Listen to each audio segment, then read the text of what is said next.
നമ്മൾ നേരത്തെ കണ്ട ഒരു തോട്ടത്തിൽ നിന്ന് ഇങ്ങനെ വളരെ ഈ മഞ്ഞും മഴയൊക്കെ കൊണ്ട് കഷ്ടപ്പെട്ട് ഇത് പിടിച്ച് പറിച്ച് ചാക്കിലൊക്കെ കെട്ടി ഇതിനെ ഇതിനെ ഫാക്ടറിയിലേക്ക് എത്തിക്കും. വളരെ തുച്ഛമായ ശമ്പളമാണ് അവർക്ക് കിട്ടുന്നത്. അപ്പൊ ഈ തേയില നമ്മൾ വാങ്ങി കുടിക്കുമ്പോൾ അപ്പൊ നമുക്ക് അതിന്റെ ഒരു കഷ്ടപ്പാട് അറിയില്ല. ഒരുപാട് കഷ്ടപ്പെട്ട് കാട്ടിനുള്ളിലൂടെയൊക്കെ പോയി തോട്ടത്തിലൊക്കെ ഒരുപാട് ഇഴജന്തുക്കളൊക്കെ കാണും. ഇവരുടെ കഷ്ടപ്പാടാണ് നമ്മൾ കുടിക്കുന്ന ചായ. അല്ലേ? നമ്മൾ ചായ ആയിട്ടും കണ്ണൻ ചായ ആയിട്ടും നമ്മൾ കോഫി ആയിട്ടും നമ്മൾ ടീ ആയിട്ടും നമ്മുടെ ഈ ചായയിൽ പല രീതിയിലും കഴിക്കുന്നില്ലേ, ഓരോ രീതിയിലായിട്ട് കഴിക്കുന്നത്. പക്ഷേ ഈ പാവ സാധുക്കളാണ്, ഈ കാണുന്നവരെ പാവങ്ങൾ. അവർ വളരെ മഴ മഞ്ഞയൊക്കെ കൊണ്ട് ഈ തോട്ടത്തിനകത്ത് ഇങ്ങനെ പറിച്ചു ഇതിനെ കുട്ടയിലാക്കി കവർ ചെയ്തു. ഇത് വളരെ വിഷമിച്ച് അവർ തുച്ഛമായ വേതനത്തിന് ഒരു ഫാറ്റിലേക്ക് എനിക്ക് പൊടിച്ച് കെട്ടി വരുമ്പോഴാണ് നമ്മളിത് ചായ കുടിക്കുന്നത്. അപ്പോൾ ഇതൊക്കെ നമ്മളെ ദൈവങ്ങളെ പോലെയാണ്. കാരണം ഇവർ പണിയെടുക്കുന്നതുകൊണ്ട് നമ്മൾ ടീ കുടിക്കുന്നത്. ഇത്രയും കഷ്ടപ്പെടുന്നത് അവിടെ മനസ്സിലായി. ഇത്രയും പാവങ്ങളാണ് ചേച്ചിമാർക്ക്. പേരെന്താ ഇത് പേരിച്ചെന്തെങ്കിൽ കൽപ്പകവല്ലി എവളാ എത്ര കാലാഴ്ച വേലപ്പെടുന്നേ? 15 வருஷமாയിട്ട് வேலைப்பண்ணு.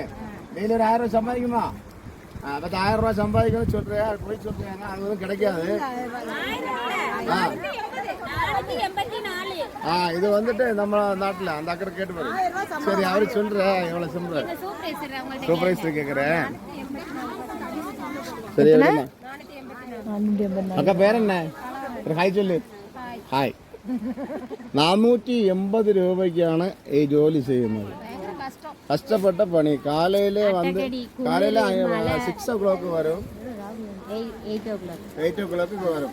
சரி அவரை கஷ்டப்பட கொஞ்சம் கேளுங்க. இதுல அட்டைக்கடி, மலை, வழுக்கல், யானை சல்லியம், மிருகங்கள்லாம் காட்டு மிருகங்கள்லாம் சல்லியம் தான். என்ன செய்ய, ஜீவிதம் கொண்டு போகணும்ல, அதனால கஷ்டப்பாடு எடுத்து ஜோலி செய்கிறோம்.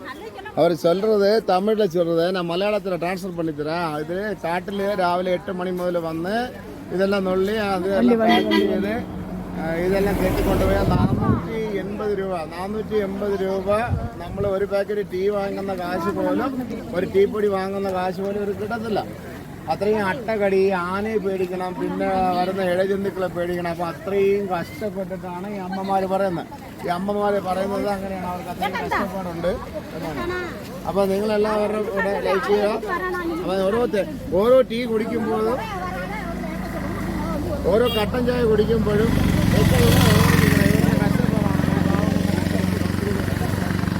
അമ്മമാരുണ്ട്. നമുക്ക് അവരോട് ചോദിക്കാം. ആൻറ്റി കണ്ട പിള്ളേരെ വളർത്തുകൊണ്ട് ഇത്തിരി കഷ്ടപ്പെടണം. ചായ കുടിക്കുമ്പോഴൊക്കെ നമ്മൾ ഇവരെ ഓർക്കണം കേട്ടോ. ഇവരെ ഓർക്കണം. ഓരോ ചായയും ടീയൊക്കെ കുടിക്കുമ്പോൾ ഇവരെ ഓർക്കണം. കണ്ടോ, ചാക്കിൽ കെട്ടി രാവിലെ 8 മണി മുതൽ വന്ന് ഇതിനെ കെട്ടി ചാക്കിലാക്കി കഴിഞ്ഞാൽ ഒരു ദിവസത്തെ വരെ വേതന എത്ര 480 രൂപ. നമ്മൾ ഒരു നേരം ചിലപ്പോൾ കുട്ടികളോട് ചാപ്പാട് കഴിക്കുന്ന കാശ് പോലും കാണുന്നില്ല. ഇവരുടെ വേദനകൾ കണ്ടല്ലോ. ഈ കണ്ട ആ കാണുന്ന തോട്ടത്തിനകത്ത് അട്ടയും പാമ്പും ഇഴജന്തുക്കളും ആനയൊക്കെ പേടിച്ച് രാവിലെ വന്നാണ് പറിക്കുന്നത്. അപ്പോൾ ഓരോ ചായ കുടിക്കുമ്പോഴും നമ്മൾ മലയാളീസരായിരുന്നാലും നമ്മൾ ഗൾഫിലിരിക്കുന്നവരായിരുന്നാലും ശരി, നാട്ടിലിരിക്കുന്നവരായിരുന്നാലും ശരി, കുട്ടികൾക്ക് എല്ലാവർക്കും നമ്മൾ ചിന്തിക്കണം. അമ്മമാരൊക്കെ ദൈവങ്ങളെ പോലെയാണ് ഇവരിത് പറിച്ച് കഷ്ടപ്പെട്ട്. അപ്പോൾ ഈ തൊഴിൽ ചെയ്യുന്നവരില്ലെങ്കിൽ നമുക്ക് തേയിലയില്ല, തോട്ടം മാത്രം കാണും. നമ്മുടെ പോണക്കാട് എസ്റ്റേറ്റ് കിടക്കുന്നത് കിടക്കും. പോണക്കാട് എസ്റ്റേറ്റിലെ തൊഴിലാളികളില്ലാത്തതുകൊണ്ടാണല്ലോ കെട്ടി இவ்வளவு கஷ்டப்பட்டு பாருங்க, கஷ்டப்பட்டு வேலை செய்யறோம். இவர ஒரு காசுக்கும் அவ்வளவு விலை இருக்கு. இவர ஒரு ரூபாய்க்கும் சாப்பிட்றதுக்கு நல்ல டேஸ்ட் இருக்குன்னு தான் சொல்றாங்க அவரு.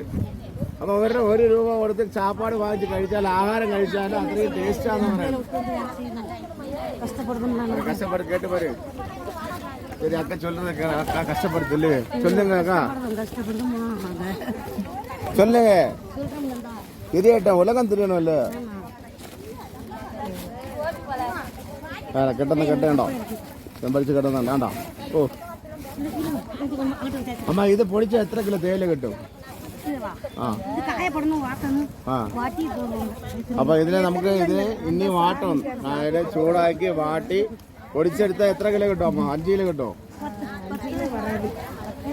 8 കിലോ 10 കിലോ തേയില കിട്ടും. ഇത് item 3, first quality, third quality, പൊടി, ഇല തേയില, പൊടി തേയില, അങ്ങനെ കുറേ പൊടിക്കും.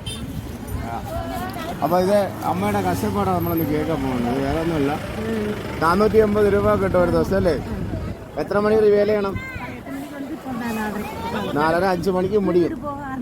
6 மணிக்கு வீட்டுல போ. இந்த 450 ரூபா கொண்டு என்னெல்லாம் பண்ண முடியும்? ஒரு நாளைக்கு வேலை முடியுமா? சாப்பாடு பண்ண முடியுமா? இதை வச்சுதான் பழைக்கணும். இதுல வச்சு சம்பாதிக்க கூட வேணும். என்ன சம்பாதிக்கிறது? தினம் வேலை இருக்கிறவங்க 450 என்ன சம்பாதிக்கிறது? வேலை இல்லைன்னா வீட்டுல டெய்லி வேலை இருக்குமா? ஒரு நாளைக்கு வையா இருந்தா நாங்க வீட்டுக்கு இருக்க வேணுது. எத்தனை பிள்ளைங்க இருக்கு? 2 பிள்ளைங்க படிச்சுட்டு இருக்கா? கட்டி கொடுத்துருக்கேன். இதை வச்சு 450 ரூபா டெய்லி சம்பளம். அது இப்போ 480 ரூபா. மும்பை அത്രയും சம்பளம் இல்ல. 200 ரூபா எத்தனை ஸ்டார்டிங் சம்பளம்? முதல்ல സ്റ്റാർട്ടിങ്ങില് 375 രൂപ മുതൽ സ്റ്റാർട്ട് ചെയ്ത് 2 പെമ്പളെ പിള്ളെ കെട്ടിച്ചു കൊടുത്തിരിക്കുന്നത്. അത് സെക്കൻഡ് കൊടുക്കട്ടെ. Thank you. അതെല്ലാം കഷ്ടപ്പാട്. എല്ലാം എന്നെ ലൈക്ക് நல்ல பிள்ளைங்க. அவரெல்லாம் தோலை கஷ்டப்படு. தேங்க்யூ. 2 பண்ணி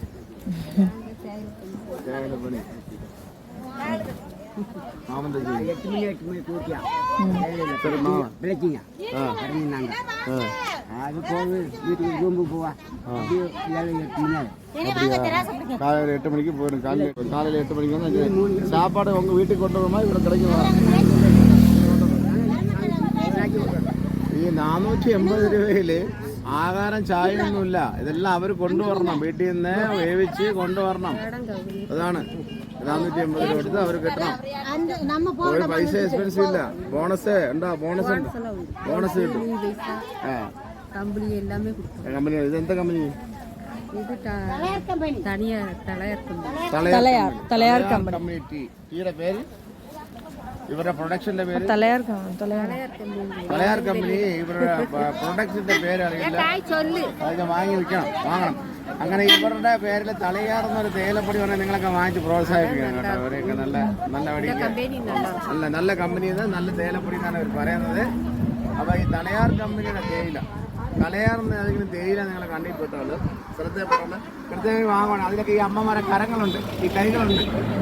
ആ ചായയിലും ചായപ്പൊടിയിലൊക്കെ ഈ അമ്മമാരെ കൈകളുണ്ട് കേട്ടോ. അപ്പൊ ഞാൻ തലയാറിന്റെ തേയിലപ്പൊടി എവിടെ വന്നത് ഞാൻ വാങ്ങി പോയി. കാരണം ഈ അവരുടെയൊക്കെ കൈകളാണത്. അപ്പൊ അതുകൊണ്ട് തലയാറിന്റെ തേയിലപ്പൊടി നമ്മൾ എവിടെ പോയി. അപ്പൊ ഇങ്ങനെ ഒരു സാധാരണ വീഡിയോ കാണിക്കാൻ കഴിഞ്ഞാൽ ഞാനും വളരെ സംതൃപ്തനാണ്. എനിക്കും തൃപ്തിയായി. പക്ഷെ ഇവരെയൊക്കെ കണ്ടതിൽ വളരെ വിഷമമുണ്ട്. ഇവരുടെ ഈ പണി ഇതൊക്കെ കണ്ടിട്ട് വളരെ വേദനയുണ്ട്. നമ്മളെ കഴിയുന്ന എന്തെങ്കിലും ചെയ്തിട്ടേ പോകത്തുള്ളൂ. അത് ഞങ്ങൾ വീഡിയോ ചെയ്യുന്നു.